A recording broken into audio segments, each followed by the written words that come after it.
Hi, it's Michelle from My Purse Strings, and I'm going to do an unboxing of this foot peel mask that was sent to me. Let you know a little bit about this product, and then I think I'll do another video in a few weeks with my unveiling of my brand new feet. So if you've never used these foot masks before, I actually use this company's eye mask. They have these gold eye masks that I love.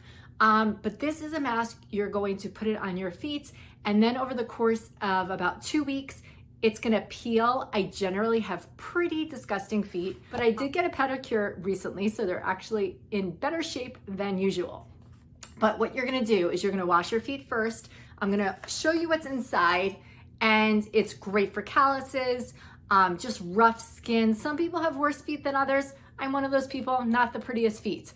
And it's made with fermented milk extract is a big ingredient, aloe vera, salicylic acid, so other acids too, and then lavender extract. So definitely read the ingredient list. And so it says first thing you're gonna do is wash and dry your feet. Then you're gonna take the mask out, cut it along the dotted lines, put it on your feet and leave it there for 1 hour.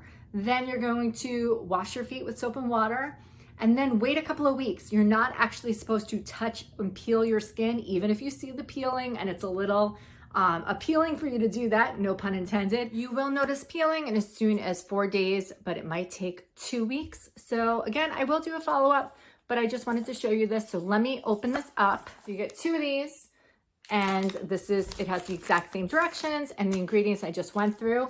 And you're going to just wrap this in your foot. Again, leave it on for an hour, and then you will notice results in 4 to 14 days.